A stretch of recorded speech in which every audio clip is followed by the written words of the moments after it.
আজকের ভিডিওটা আমার ডিপ্লোমা সেকেন্ড ফোর্থ এবং সিক্স সেমিস্টারের ভাই বোনদের জন্য। তো তোমাদের আপকামিং সেমিস্টার এক্সামে এমসিকিউস কোয়েশ্চেন তোমরা কীভাবে ফেস করবে সেই রিগার্ডিং একটা গুরুত্বপূর্ণ অডিও ক্লিপ কিন্তু চারিদিকে ভাইরাল হয়েছে। তো সেই ভাইরাল হওয়া অডিও ক্লিপটি আগে তোমরা প্রপারলি শুনে নাও, দেন আমি বাকি কথাগুলো তোমাদের বলবো। তোমাদের আমি এমসিকিউ নিয়ে স্যারের সাথে কথা বললাম।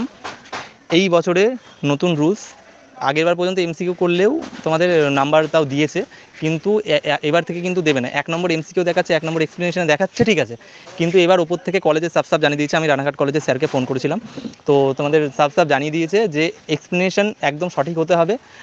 যদি এক্সপ্লেনেশন যদি কেউ না দেয় তার ক্ষেত্রেও এমসিকিউটা কাটা যাবে, সে যদি শুধু এমসিকিউ করে। আর যদি মনে করে সে এমসিকিউ শুধুমাত্র করে চলে আসবে, সেক্ষেত্রে তাকে কিন্তু নাম্বার দেওয়া হবে না। আর তার যদি এমসিকিউ করে এক্সপ্লেনেশন ভুল হয় তাও কিন্তু কাটা।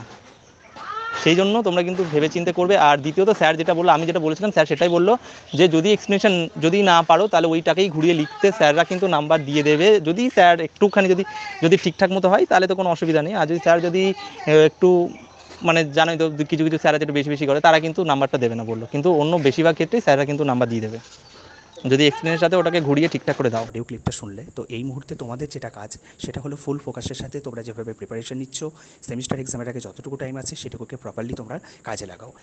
ভাইরাল হওয়া নোটিশ বলো বা ভাইরাল হওয়া অডিও ক্লিপ, সেটা সত্যতা বা সেটা মিথ্যা, এটা যাচাই করার সময় এখন নয়। আর তোমাদের এমসিকিউস কোয়েশ্চেন রিগার্ডিং এখনও যাদের ডাউট আছে, মানে এমসিকিউস কোয়েশ্চেন কীভাবে করলে তোমরা 0, 1 বা 2 পেতে পারো, কোন ক্ষেত্রে 0, কোন ক্ষেত্রে 1 বা কোন ক্ষেত্রে 2 পেতে পারো, সেই রিগার্ডিং অলরেডি আমি ভিডিও চ্যানেলে বানিয়ে রেখেছি।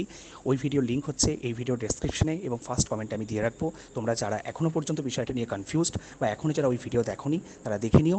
এবং ওই ভিডিওতে যেভাবে আমি তোমাদেরকে এমসিকিউস প্রিপারেশন করার কথা বলেছি বা এমসিকিউস অ্যাটেন্ড করার কথা বলেছি, সেইভাবে তোমরা যদি অ্যাটেন্ড করো, আশা করি তোমাদের এমসিকিউস কোয়েশ্চেন রিগার্ডিং যে কোথাও না কোথাও সমস্যাটা তৈরি হয়েছে বা একটা কনফিউশন তৈরি হয়েছে বা বিভ্রান্তি স্টুডেন্টদের মধ্যে ক্রিয়েট হয়েছে, সেটা আশা করি আর থাকবে না। সকলে ভালো থেকো, সুস্থ থেকো। Thank you.